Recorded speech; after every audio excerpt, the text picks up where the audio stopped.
রাখি kitchen village food চ্যানেলে সবাইকে স্বাগতম জানাই। আজকে আপনাদের মাঝে রেসিপি নিয়ে এসে গেলাম। আজকে আমি রান্না করব বাইম মাছ দিয়ে আর হলো নারকেল দিয়ে।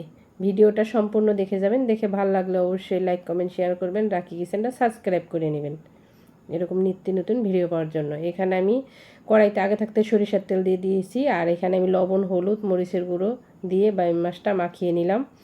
এখন তেলটা গরম হয়ে গেছে, বাইম মাছটা হালকা করে ভেজে নিব। আপনারা চাইলে নাও ভেজে নিতে পারেন। আমি এখানে মাছটা হালকা ভেজে নিব, কেননা মাছটা থেকে আমার কাছে কাঁচা গন্ধ আসে, তাই আমি একটু হালকা করে ভেজে নিব। এই দেখুন এক পর্ব ভাজা হয়ে গেছে, ফিরে পর্ব ভেজে নিচ্ছি। আর এদিকে আমি আদার রস নিয়েছি। আদার রসের ভিতরে আমি হলুদের গুঁড়া আর মরিচের গুঁড়া ভালো মতন গুলিয়ে কিছুক্ষণের জন্য রেখে দেব। এখানে আমি মরিচের গুঁড়া আর হলুদের গুঁড়া যদি এইভাবে দিতে যাই তেলের উপরে, তাহলে মশলা গুঁড়োটা পুড়ে যেতে পারে। এখন আমি মাছ ভাজা তেলের ভেতরে আরেকটু সরিষার তেল দিয়ে নিব। এখন আমি আদা বাটা, জিরা বাটা, রসুন বাটা, পেঁয়াজ বাটা সব পদের মশলা একবারে বেটে নিয়েছি, সেগুলো ভেজে নিব এক এক করে। এখানে আমি শুকনো মরিচটাও তেলে ভেজে নিয়েছি। এখন মশলাটা একটু ভেজে নেব, যাতে মশলাটা থেকে কাঁচা গন্ধটা চলে যায়।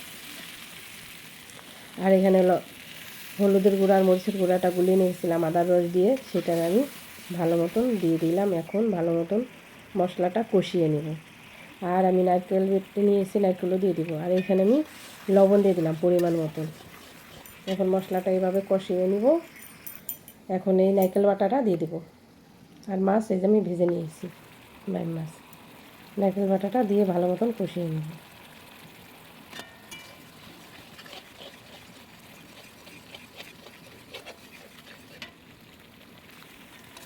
ভালো মতন কষানো হয়ে গেছে, দেখুন মশলাটা থেকে তেল ছেড়ে দিয়েছে। এখন ভালো মতন কষিয়ে নিয়েছি, এখন ঝোল দিয়ে দেব। এখানে আমি পরিমাণ মতন ঝোল দিয়ে দেব। ঝোল দেওয়া হয়ে গেছে, এখন ঝোলটা ফোটার জন্য অপেক্ষা করব। ঝোলটা ভালো মতন বলক উঠে গেছে, এখন আমি ভাজা মাছগুলো দিয়ে দেব। এখন ভাজা মাছ দিয়ে ভালো মতো রান্না করে নেব। আর আপনারা কে কে বাইম মাছ খেতে ভালোবাসেন অবশ্যই কমেন্ট করে জানাবেন। দেখুন কি সুন্দর তরকারিটা ফুটতেছে। এখন অল্প পরিমাণের গরম মশলার গুঁড়ো দিয়ে নামিয়ে নেব। আর আমি মাটির চুলায় রান্না করতেছি। মাটির চুলায় রান্না করলে অনেক মজা হয়, আপনারা তো জানেনই, যে যে খেয়েছেন। দেখুন এখন গরম মশলার গুঁড়োটা উপর দিয়ে দিলাম। আর আমার রেসিপিটা আপনাদের কেমন লেগেছেন অবশ্যই কমেন্ট করে জানাবেন। আপনারা যদি কমেন্ট করেন আমার কাছে খুব ভালো লাগে। আর এইভাবে নিত্য নতুন ভিডিও পাওয়ার জন্য অবশ্যই রাখি কিচেনটা সাবস্ক্রাইব করে নেবেন এবং রাখি কিচেনের পাশে থাকবেন।